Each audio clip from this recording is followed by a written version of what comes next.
Yo bro, how to approach to do remix and edit like a massive banger? Want to know tips and tricks, and can you explain how to approach it? Well, I got you bro, and today we are going to break down this massive banger.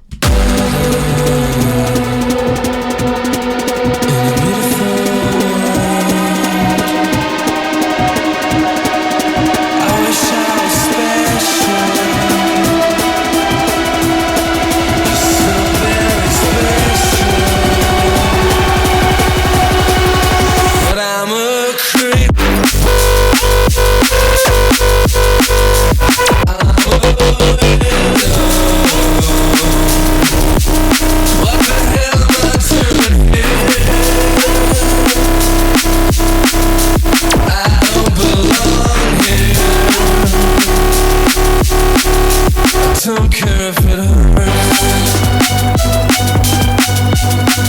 I wanna have control. I want a perfect body. I want a perfect soul.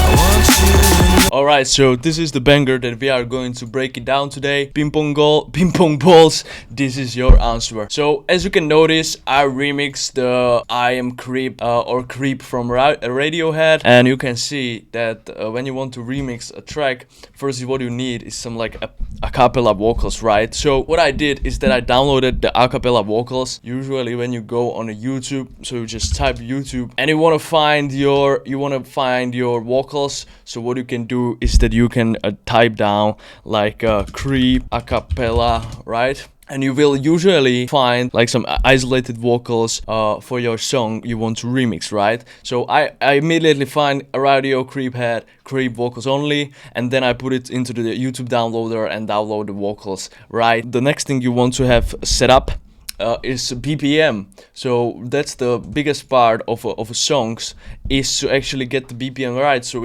everything stays on the grid. So the first thing you need to have is your a cappella vocals, right? And then the a cappella vocals, what you need is find the key and BPM of the a cappella, right? So what you can do is that you can type creep BPM, and you straight away got 92 BPM. So usually for drum and bass, what's gonna happen is that vocals are going to be the 92 or that second number or the first number. So what you want to do, you want to double the number, right? So 184 is gonna scale to the 174. So once you have your BPM set here in the warp mode, then you can warp it on 174. Be careful, sometimes it just doesn't work and you need to like adjust the samples and the grid to your liking, like I did here in this kind of like a setting here in this dots. You can create your own point and you can kind of stretch the vocals and create them into your liking. For that you need a pro mode, so you need to switch to complex pro mode. That's when you can kind of stretch the vocals without losing some quality or artifacts. But usually when you are on a complex pro and you are too away and too far away from the BPM, the original BPM 174, what can happen is that the vocals are gonna be too stretched or too fast. So that's then you need to like kind of like a switch to different song, or you stick with this one, right? So for the Radiohead Creep, sorry, I have a cam here, it's a new kind of like a switch. For the Radiohead Creep, I got the 174 BPM, and then the next thing, what was for me another question mark, was what's the key of the song, right? So you can also type a key of the song, and you got G dur, which is G major, right? So you got like G major. So then when you know your BPM of your song and you know your key of a song, that's when the real work starts and you can kind of like move around it. So the first thing that I did and first thing that I usually do when I'm creating this kind of a banger magic is that I set up a drums, right? So I will like set up the grid of the song and then I will set up the drums. So the drums in this idea sound something like this. right? So for those who knows drum and bass very well, can notice that this idea sounds almost like Bunshin Farewell. So for everyone, you can like search it up on SoundCloud. It's almost like the same kind of idea. What I wanted to go with this, because I was trying to go like with the Burr Oak style, like with the Reese basses. You can go this Arkendo style, more like a liquid drum and bass, or you can go kind of like I did, this modern Bunshin style Imanu. That's what I like, that's what I personally enjoy the most. So that's why I decided to go with this easy drums. One kick, one snare. You can see the processing on them is barely any, right? I like to put a glue compressor on so they do not clip. And then I just took the cymbal and I just wanted to make this rhythm, right? So it's kind of like a spacey. So it's not like, but it's more like. Of course, you can see that the drums have spaces and have parts where the drums kind of stop. It's made for the purposes of excitement and some unexpected changes in the track. That's what a lot of times when I see producers and I hear some of your music, you guys are just so straightforward and you do not create any kind of like a space between the tracks, stop times. That's what I did here in this part, and it's kind of works with the track really well. So that's the drums part. I also added like a glass feel. So at the start of a song, it kind of like breaks down with the glass. Alright, and in the build up, what I did is that I started to introduce this part. I also created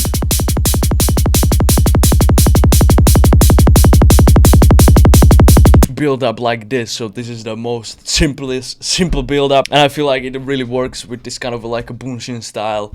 What you want to do and how you can create this kind of a style or this effect of drums. You just stack the drums like this, and then you take them, right? You like kind of left click them, and then you type Command G or Control G, and you can kind of like make a clip from the drums, and then you can automate the volume through the clip control here in the Ableton, right? So that's pretty nice.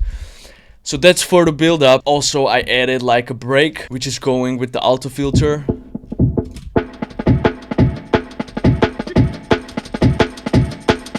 Just to create like a little bit of that tension with the drums. And I also find this Apache hi-hat loop. That's honestly all for the drums, and in the second part I just added some like different drums, right? I honestly just go with the splice loops, and I just layer them, and I just kind of EQ the low end from the drums, right? So there is no two kicks like going through. Also, everything is sidechain through sidechain. So for those who don't know how to work with a sidechain, I use LFO tool with the node red trigger. So how you set up a sidechain? You set two inputs. One is audio, one is MIDI.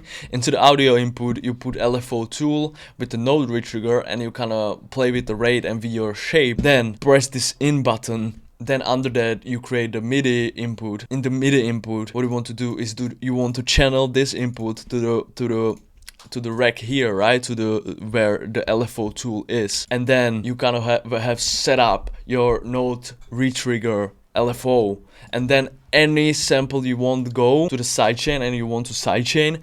What you want to do is that here in this section you just choose the sidechain audio, right? Where is the LFO tool, and it's going to sidechain your sample. So without the sidechain, how the track sounds.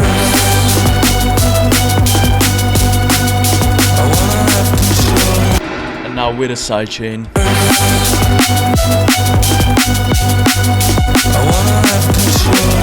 The drums are just going through the whole song, and that's what I like. That's what we like in the drum bass and in the music. I hear a lot of tracks where there is not a lot of sidechain going on, and a lot of like LFO is not used. You can also use sidechain in Ableton, like you can use like a compressor or glue compressor, and there is an option of a sidechain. So please sidechain. That is really going to improve your song from 0 to 1. That's like the best tip I can give you when you are like starting producer, or you are trying to remix your drums or mix your drums, or overall mix of your track, right? So that was the drums part, and now let's get to the orange bass part and let's see like how I manage it. So for those who listens to me and knows my style, I'm not big sound design guy, so a lot of stuff that I do is usually borrowed from a splice, and in this occasion I really did the same thing. I was just struggling with the bass and with the Reese bass, so I found this cool preset on the splice, and it was just one note. But I created this kind of a gliding feel to it, so it's like a two notes gliding on each other. So the root note is G1 and the upper note is B4, so the G1 starts first,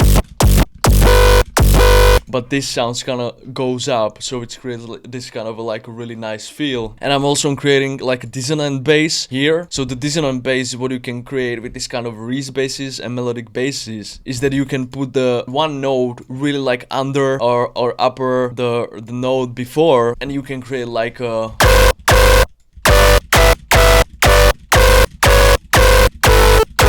dissonant basses, right? You understand it, right? So you can kind of destroy your sound in a purpose, so it sounds more like dirty or something. That's what I achieved here. And really like this bass here, you can like grab this preset. I think it's the first preset on a splice in a Serum 2.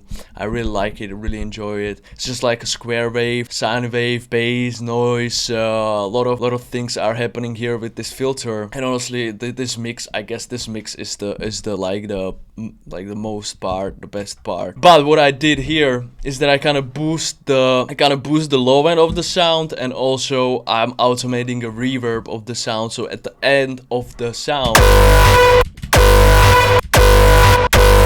you can hear the reverb tail. I know it's just a really small change, but in the overall structure of the track, it is creating some impact. It is just creating this whiteness noise on your headphones, and that's what you want. Like I usually use this technique of a reverb like in a lot of my songs. Then what you want to do is that usually when this sound has a lot of white noise, right? You can hear in the high end here in the EQ there is a lot of high end going on, right? I was still not satisfied with the high end, so what I did is that I added paper noise.